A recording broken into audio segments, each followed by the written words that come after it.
Hello, everyone. My name is Scott Crawford. I'm going to give you some insight on a passion I have, scuba diving. It's an interesting story. I actually was able to turn my passion into a job at one point in time. And I've done a lot of things. I was an instructor. I dove rebreathers, which are a really, really cool piece of equipment. It's a technical diving piece of equipment.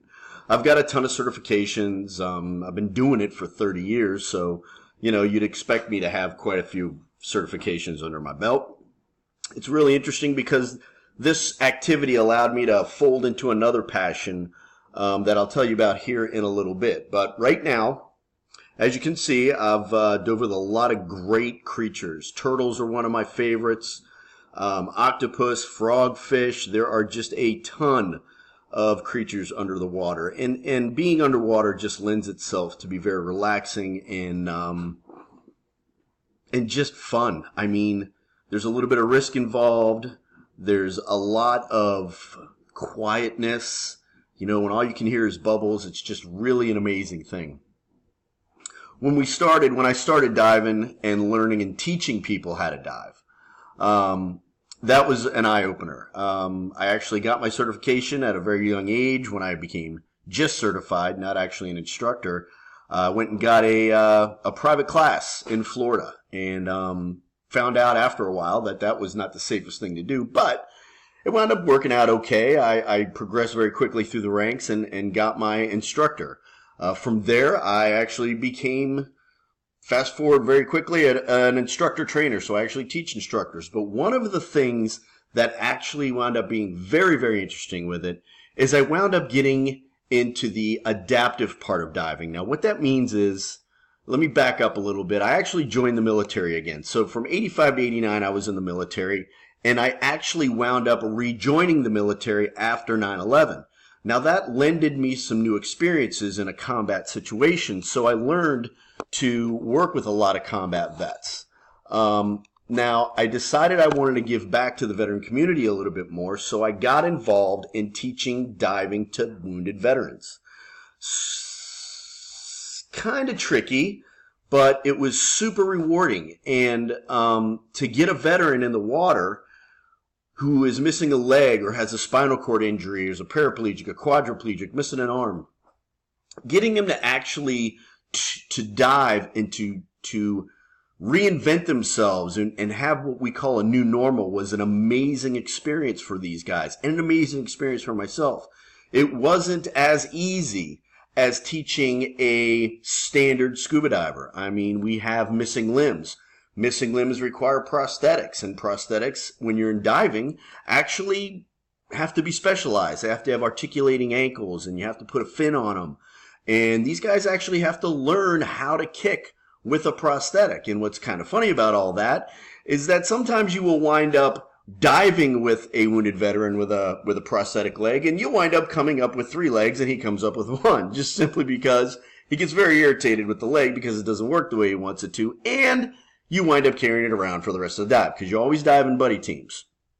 So I wound up getting involved with a lot of veterans, and it was a fantastic experience.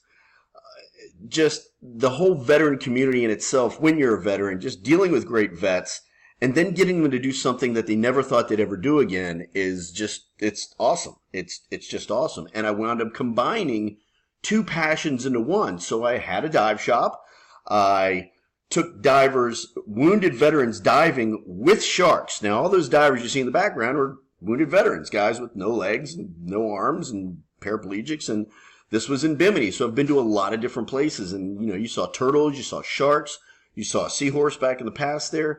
So I was able to introduce these guys to these new normals where they're actually enjoying life again. I mean, this is a picture of me in Bonaire, and I was with a bunch of wounded veterans in Bonaire. That's about 150 feet down. Fantastic experiences. These guys just have more courage than you can even imagine, not only to just do scuba diving, but to do it with a disability, to be adaptive, to overcome something that they've just defending their country, they just got. I mean, they didn't ask for it, right? They asked to join up, but they didn't ask to get their leg blown off, or they didn't ask to get their arm blown off, or to get a spinal cord injury that leaves them in a wheelchair from now on. So what I did is I turned that into something at a positive. So I worked with a lot of different organizations, nonprofits, and taught scuba to wounded veterans for free. It just seemed like the right thing to do, and it actually was a great motivator for myself and for these vets. It actually helped me business-wise as well. So, that apart, as you can see, scuba diving is wonderful. The colors under the water are colors you'll never see anywhere else. It's just amazing. And the creatures that you'll see are amazing. So scuba diving for me has done several things. It has allowed me to help other people. It has allowed me to dive in aquariums, which is what you're seeing now. That is a whale shark in the George Aquarium. Again, diving with veterans allowed me to do that. And it's just wonderful. I can't even, it's hard to put it into words, and it's hard to put it in this small of a format to let you understand exactly and how much of it is rewarding. So that's an octopus in Honduras that we saw. So, I mean, I'll tell you this. If it wasn't for scuba diving, I would not be where I'm at right now. There's no question about it. If it wasn't for scuba diving, for a lot of veterans, they actually have said it saved their lives. Instead of going home and isolating and abusing substances and, maybe even taking their own life. 22 veterans do it every day. And I feel like I've contributed to helping veterans not do that by getting them diving and keeping them diving, going diving with them, calling them, having them come with me and go diving. So color, veterans, just being on a boat and having a blast. That is my passion, and it always has been, and it probably will never change. I'll dive until I physically can't do it ever again. And hopefully, you'll see me one day on the top of a boat saying hi and hoping you had a great time. That's it.